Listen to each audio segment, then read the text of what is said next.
Welcome back to our channel అండి. ఎలా ఉన్నారండి అందరూ? ఏం చేస్తున్నారు? ఇంకా ఈరోజు అయితే 6 o'clock లేసాను. ఈరోజు మా పిల్లలకు హాఫ్ డే అనమాట. రేపటి నుంచి ఫుల్ డే. ఇంకా ఈరోజు అయితే బురుగుల తాలింపు అయితే చేశానండి. అట్లనే పులిహోర కూడా చేసేసాను. అంటే ముందే మనం లంచ్ కూడా ప్రిపేర్ చేసి పక్కకు పెట్టుకున్నాం అనుకోండి, ఇంకా మనకు డిస్ట్రాక్షన్స్ అనేటువంటి ఏమి ఉండవు అనమాట. ఇంకా నేను మా వారికి ఎట్లా బాక్స్ కట్టాలి కాబట్టి పులిహోర చేసి పక్కకు పెట్టేశాను. ఈరోజు నేను టు డూ లిస్ట్ కొంచెం ఎక్కువ రాసుకున్నాను. ఈరోజు నేను కొన్ని టెస్టులు ఎక్కువ రాయాలన్నమాట. అంటే నేను 2-3 days నుంచి కొంత గ్యాప్ అయితే వచ్చిందనమాట. నా ప్రిపరేషన్లో కొన్ని టెస్టులు రాయలేదు. ఇంకా ఈ రోజుతో నేను అవన్నీ కంప్లీట్ చేసేసుకోవాలి. అండ్ కొన్ని ఎక్స్పైరీ కూడా అవుతాయి అనమాట. సో అందుకని ఈరోజు కొంచెం ఎక్కువ ఉంటుంది అనమాట నాకు వర్క్ చేయాల్సింది, అంటే study related, preparation related. So అందుకే నేనైతే నా పనులన్నీ ముందే చేసుకొని వచ్చి కూర్చున్నాను. అండ్ చాలామంది అక్క మేము అసలు పనులన్నీ చేసుకున్న తర్వాత చాలా టైర్డ్ అయిపోతున్నాం, అలసిపోతున్నాం అక్క, చదవాలని ఇంట్రెస్ట్ రావట్లేదు, బుక్ తీసినా కూడా నిద్ర వస్తుంది అక్క, చెప్పండి అక్క, ఏమైనా టిప్స్ చెప్పండి అక్క అని అంటున్నారు.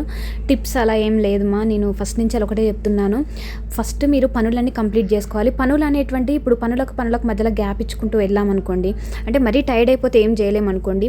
నేనైతే ఈవినింగ్ కల్లా అలసిపోతాను. అప్పుడు నేను వర్క్కి మధ్యలో నేను పడుకుంటాను, కాసేపు నడుము అట్లా వాలుస్తాను. కానీ డే టైంలో మాత్రం నేను అట్లా అనమాట. వర్క్కి మధ్యలో గ్యాప్ తీసుకోను. ఎందుకంటే నాకు ఎగ్జామ్స్ అనేటువంటివి ఉన్నాయండి. సో నాకు అట్లా గ్యాప్ తీసుకుంటూ పోతే నాకు ఇంకా లేజినెస్ పెరిగిపోతుంది అనమాట. టైం కూడా సరిపోదు.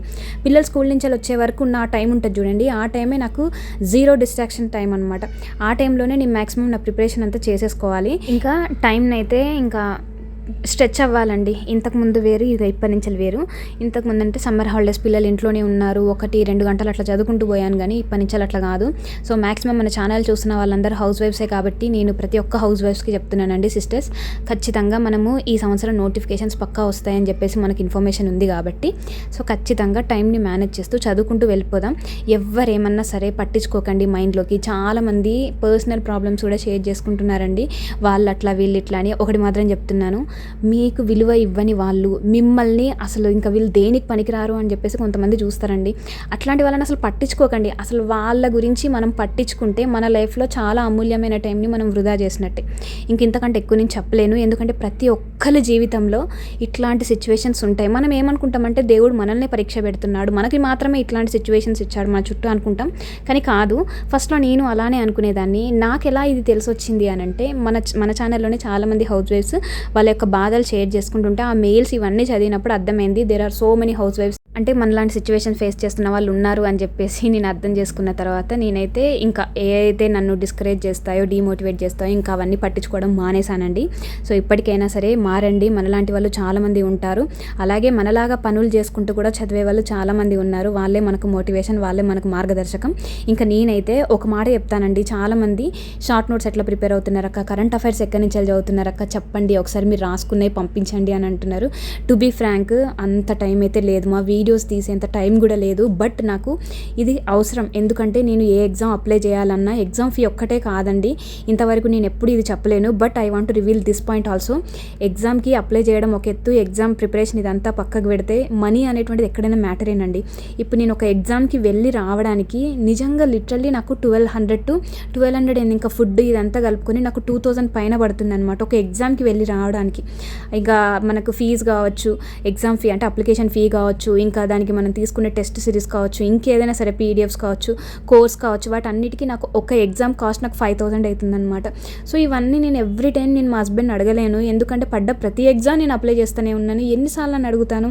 సో అట్లీస్ట్ ఇప్పటికైనా నేను నా కాళ్ళ మీద నేను నిలబడాలి అని చెప్పేసి అనుకున్న ఆ టైంలో నాకు యూట్యూబ్ అనేటువంటిది నిజంగా ఆ రోజు నేను 5 సంవత్సరాల క్రితం వేసిన ఒక చిన్న మొక్క ఇప్పుడు ఒక వృక్షమైంది. నేను మహావృక్షం అని ఏం చెప్పట్లేను, ఇప్పుడు ఒక వృక్షంలాగా వచ్చింది.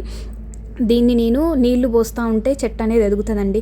సో అందుకనే యూట్యూబ్ ఛానల్లో నేను ఎవ్రీ డే కాకపోయినా అట్లీస్ట్ 2-3 డేస్కైనా ఒక వీడియో అయితే పోస్ట్ చేద్దాం అని చెప్పేసి అనుకుంటున్నాను. కొంచెం డిఫికల్టీయే, కాకపోతే నేను ఒకటే అనుకున్నాను, కమెంట్స్ అనేటువంటి ఆఫ్ చేస్తాను. వీడియో రిలీజ్ అయిన 1/2 hour తర్వాత కమెంట్స్ అనేటువంటి ఆఫ్ చేస్తాను. మీరు అర్థం చేసుకుంటారని అనుకుంటున్నాను. ఇంత జెన్యూన్గా, ఇంత క్లియర్ కట్గా ఏ ఆస్పిరెంట్ బయట స్టడీ ఛానల్ రన్ చేస్తున్న వాళ్ళైతే చెప్పరు. ఇంకొకటి ఏంటంటే షార్ట్ నోట్స్ ఎట్లా రాయాలక్క అని అడుగుతున్నారు కదా, దానికి కూడా చెప్తాను. షార్ట్ నోట్స్ అంటే the name it self indicates short notes అనేటువంటిది మనం రాసుకునేది షార్ట్గా ఉండాలి. ఇప్పుడు బుక్స్ దింపేస్తే దాన్ని బుక్ అంటారు కానీ షార్ట్ నోట్స్ అని ఎలా అంటారండి? సో నాకు కూడా స్టార్టింగ్లో ఇట్లాంటి ప్రాబ్లమే వచ్చిందనమాట. సో నేను కూడా యూజ్ టు రైట్ లైన్స్ పేరాలు రాసేదాన్ని. కానీ అది ఎప్పుడైతే రాంగ్ అని నాకు తెలిసిందో, so I change in my strategy అనమాట. ఒక 100 pages ఉన్నటువంటి బుక్ని now I can able to right that 100 pages notes in 10 pages అనమాట. అంటే అంత పేజెస్‌ని మనం 10 పేజెస్‌లోకి రాయగలిగినప్పుడు అప్పుడు మనకు షార్ట్ నోట్స్ రాయడానికైతే వచ్చింది అని చెప్పొచ్చనమాట. సో, ఇది అంత ఈజీగా అయితే రాదండి. ఫస్ట్ ట్రై చేయండి.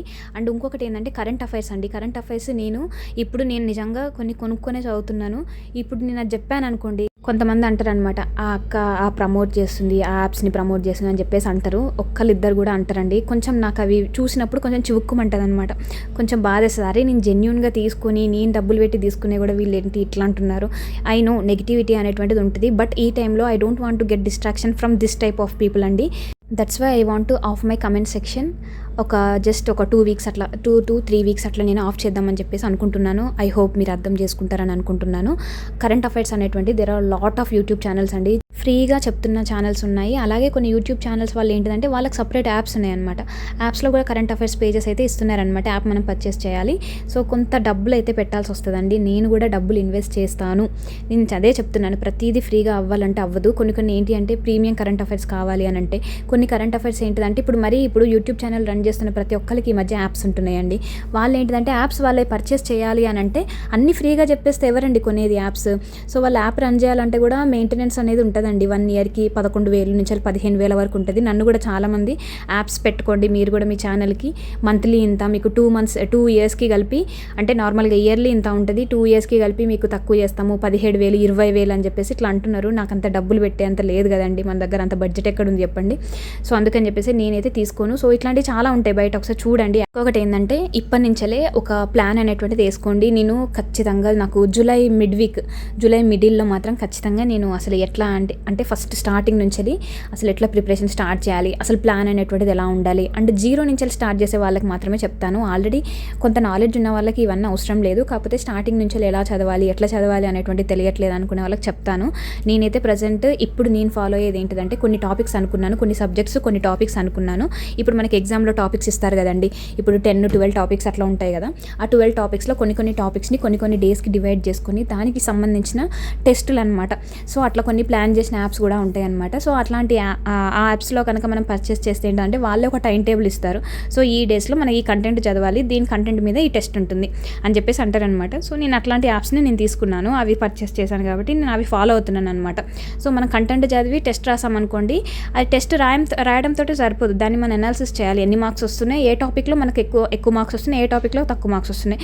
అండ్ మోస్ట్ ఇంపార్టెంట్, కరెంట్ అఫైర్స్ని అస్సలు నెగ్లెక్ట్ చేయొద్దు. అదే మనకు వెపన్. ఎప్పటికైనా సరే నాకు వెపన్ ఏదైనా ఉంది అని అంటే నేను కరెంట్ అఫైర్స్ అనే చెప్తాను. ఎప్పటికీ అదే చెప్తాను.